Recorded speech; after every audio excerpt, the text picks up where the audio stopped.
রাস পূর্ণিমা মানেই ভক্তি, আনন্দ আর শ্রদ্ধার এক অপূর্ব মিলন। এই দিনে বৃন্দাবনে শ্রীকৃষ্ণ, রাধিকা ও গোপীদের সঙ্গে অদ্ভুত রসবিহার করেছিলেন। সেই স্মৃতিতেই আজও রাস উৎসব ধুমধাম করে পালন করা হয়। কিন্তু একটা প্রশ্ন অনেকেই জিজ্ঞেস করেন, রাস পূর্ণিমায় কি বাজি পোড়ানো যায়? উত্তর খুব সহজ, বাজি পোড়ানো রাসের আসল রীতি নয়। রাস উৎসব মানেই ভক্তি, নাম সংকীর্তন, প্রদীপ জ্বালানো, গান, ধ্যান আর শান্তির বার্তা ছড়িয়ে দেওয়া। বাজির শব্দে মানুষ, পশু পাখি সবাই কষ্ট পায়। শ্রীকৃষ্ণ যেখানে প্রেম আর করুণার কথা শিখিয়েছেন, সেই দিনে শব্দদূষণ বা ধোঁয়া তৈরি করা ঠিক নয়।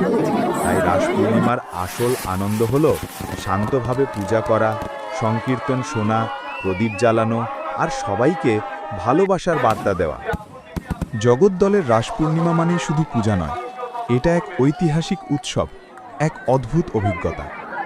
যদি নিজের চোখে না দেখেন, বিশ্বাস করাই কঠিন। প্রতি বছর জগদ্দলের রাসমাট যেন আলো আর রঙের সমুদ্রে পরিণত হয়। কথিত আছে, বহু বছর ধরে এখানে বাজি পোড়ানো এক ঐতিহ্য, যা মানুষকে এক মুহূর্তে ভক্তি, আনন্দ আর উত্তেজনার মধ্যে নিয়ে যায়। এমন ভিড়, এমন আলো, এমন উৎসব যেন সবাই অপেক্ষা করে থাকে সারা বছর। রাসমাঠে দাঁড়িয়ে বাজির আলো যখন আকাশ ছুঁয়ে ওঠে, মানুষ বলে এটা চোখে না দেখলে বিশ্বাসই করা যায় না।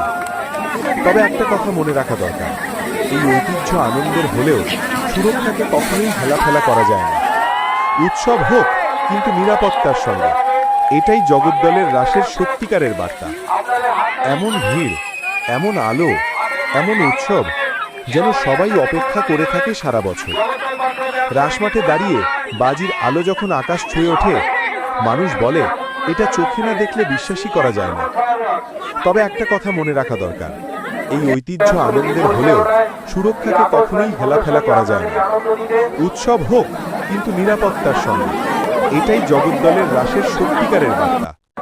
এই হলো জগদ্দলের ঐতিহাসিক রাসমাঠ, যেখানে ভক্তি, আলো আর আনন্দ একসঙ্গে মিলেমিশে যায়। ভিডিওটা কেমন লাগলো কমেন্ট করতে কিন্তু ভুলো না।